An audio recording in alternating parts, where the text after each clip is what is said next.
Dears, എല്ലാവർക്കും നമസ്കാരം. മൗനരാഗം സീരിയലിൻ്റെ നാളത്തെ പ്രമോ വിശേഷത്തിലേക്ക് എല്ലാ കൂട്ടുകാർക്കും സ്വാഗതം കേട്ടോ. അങ്ങനെ നമ്മുടെ കാർത്തികയും അമ്മയും കൂടി ആ റെസ്റ്റോറൻറ്റിലിരുന്ന് ചെറുതായിട്ട് ആ ജ്യൂസൊക്കെ കുടിച്ചുകൊണ്ടിരിക്കുക. ഈ സമയമാണ് നമ്മുടെ വിക്രമാദിത്യ മഹാരാജാവിൻ്റെ എഴുന്നള്ളത്ത്. വിക്രമാദിത്യനെ കണ്ടപാടെ തന്നെ കാർത്തികയാണെങ്കിലോ അമ്മയെ പെട്ടു, നമ്മൾ പെട്ടു അമ്മേ, ദേ നോക്ക് അവനാ വന്നിരിക്കുന്നത് വിക്രം. അങ്ങനെ വിക്രത്തിനെ കണ്ടതും അമ്മയും മോളും കൂടി പരസ്പരം നോക്കി.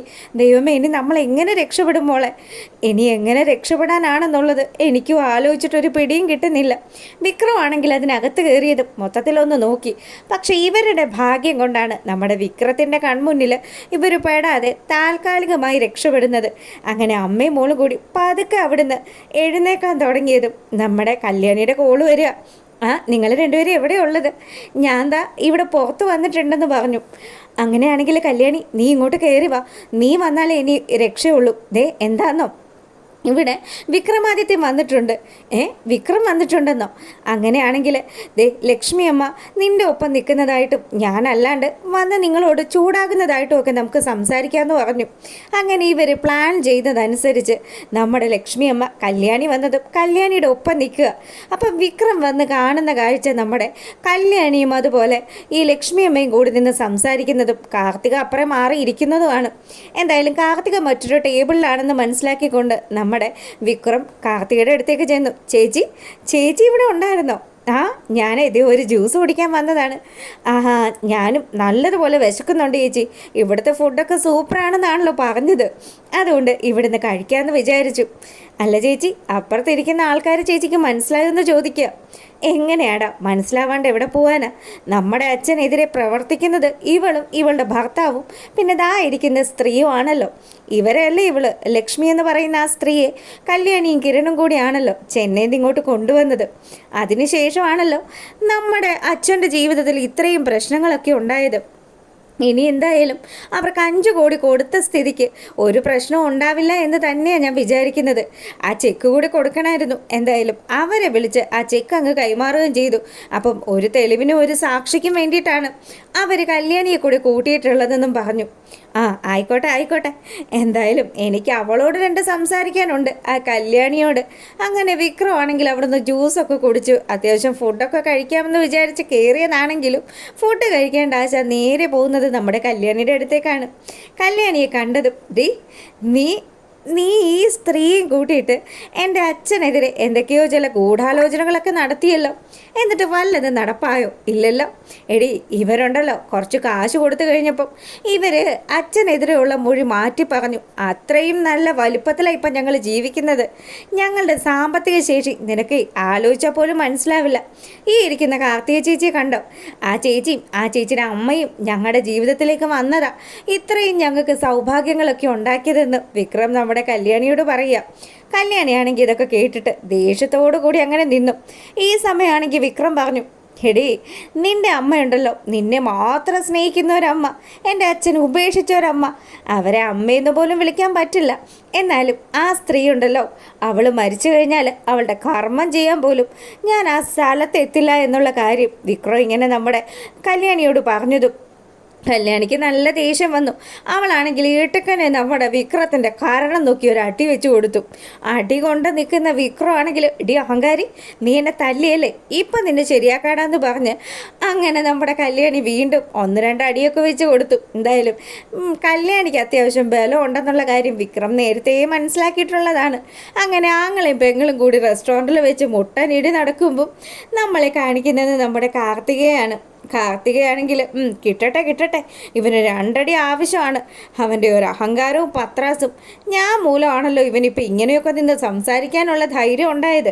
എന്തായാലും കിട്ടാനുള്ളതൊക്കെ കിട്ടട്ടെ എന്ന് പറഞ്ഞ് കല്യാണി കാർത്തിക വന്ന് പിടിച്ചു മാറ്റുക. എന്തായാലും പോട്ടെ, ഇനിതേ നിങ്ങൾ തങ്ങളിൽ ഇവിടെ വെച്ചൊരു പ്രശ്നം വേണ്ട, എല്ലാ പ്രശ്നങ്ങളും പറഞ്ഞ് നമ്മൾ അവസാനിപ്പിച്ചതല്ലേ, പിന്നെ എന്തിനാ ഇങ്ങനെ സംസാരിക്കുന്നതെന്നൊക്കെ ചോദിച്ച് കാർത്തിക ഇടയ്ക്ക് കയറിയത് കൊണ്ട് മാത്രം നമ്മുടെ വിക്രവും കല്യാണിയും തമ്മിലുള്ള ആ ഫൈറ്റ് അവിടെ വെച്ച് അവസാനിക്കുക.